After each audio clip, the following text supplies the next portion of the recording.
Hi. Hi, Rabbi. Good morning. Okay, good. Now, let's get straight to it. Here's my question. One of the things I've noticed is that people are afraid to go and ask rabbis questions because they think that the more senior, the more learned a rabbi is, the more rules there's going to be that prevent them from doing the thing that they feel that they need to do. On the other hand, somebody once said to me, no, the more learned a rav is, the more he knows his way around the laws. Can you comment on that for me? Well, I wouldn't call it know their way around as much as that, again, knowledge is power. I don't mean power in a negative sense, or knowledge is confidence. Knowledge is wisdom. So the more wisdom a person has, the greater the ability to apply the particular wisdom to the particular situation. So the more Torah, the more halacha a person knows, the more confident they are in terms of the application of a particular category to a specific situation. But so usually it's just the opposite. Usually the more someone knows, the more there will be the confidence to apply leniencies in the proper way.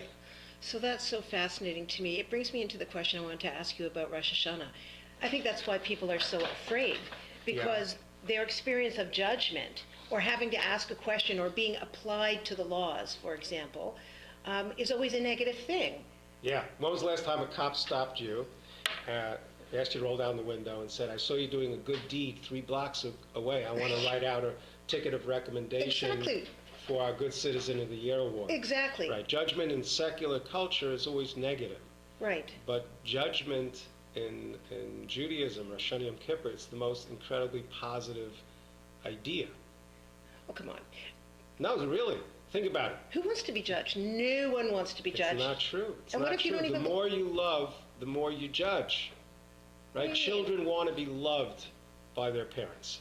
So even though it might be annoying when mom is telling them to put on your scarf or put on your boots, put on your coat, the child knows that it's coming from love. And judgment on Rosh Hashanah Yom Kippur means that you are so important to the Almighty that every action that you do makes a difference to Him and has an impact.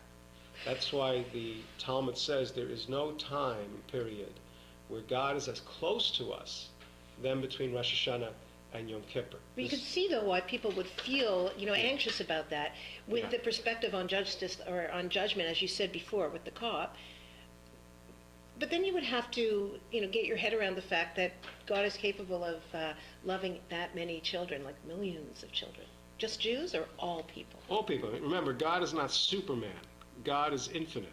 So numbers mean nothing. Right. Right? What's a billion? What's a trillion to an infinite being? Okay, so you're saying to me, I don't care what time my neighbor's kid comes home at night, but I care what time my kid comes home at night.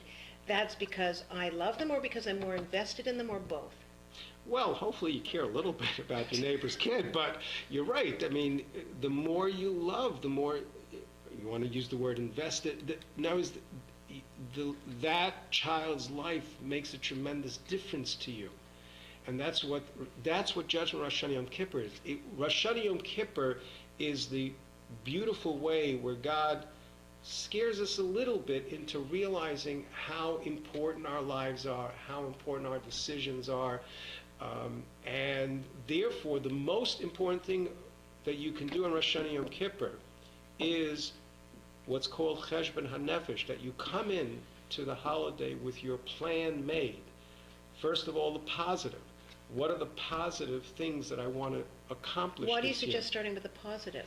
Because the whole time period is positive, and that growth only comes when one is in a positive state, which means no destructive guilt, no beating oneself up, identifying oneself as a soul whose aspirations are to do good and only do good, who happens to also make mistakes.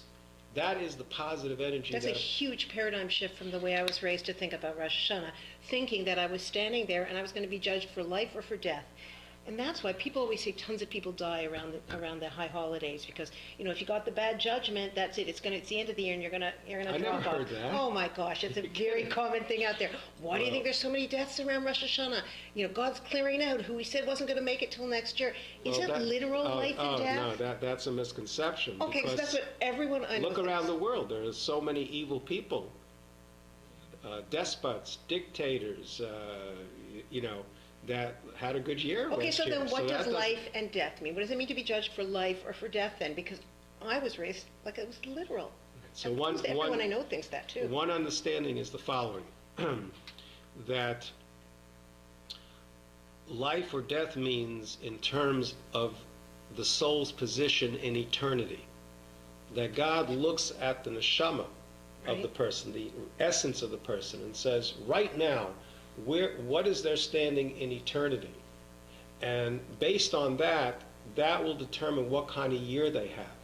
So a lot of times the classic understanding is a wicked person can have a great year because everyone does some good. So they're getting their rewards here, but there's nothing for them in terms of their eternal attachment to the Almighty. So we have to appreciate that what is life and what is death, it is coming from an eternal worldview, not just this life, but also okay, so you're telling me that we're standing there over Rosh Hashanah and we're saying, if I die tomorrow, what's my position in heaven going to be, based on where I stand right now? Not what we're saying, that's what God is saying, and God is saying what your year will look like.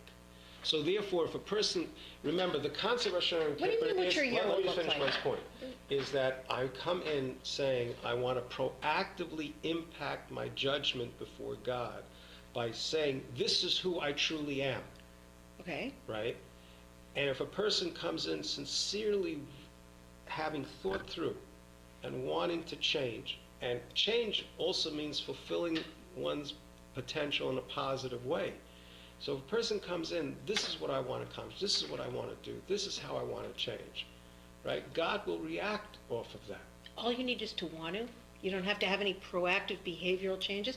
I'm sick of hearing people saying, yeah, it's not really who I am, and then they act like they are. We're not talking about resolutions. We're talking about the readiness to put in 110% effort to go after your decisions with the strategies that are tied to those decisions.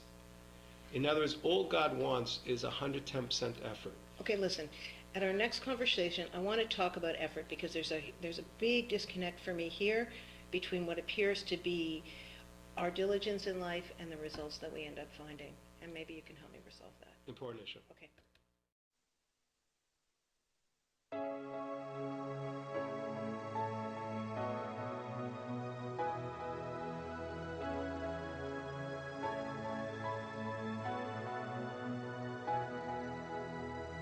כן, הזמן הזה אבוד, אבל לא בשבילי.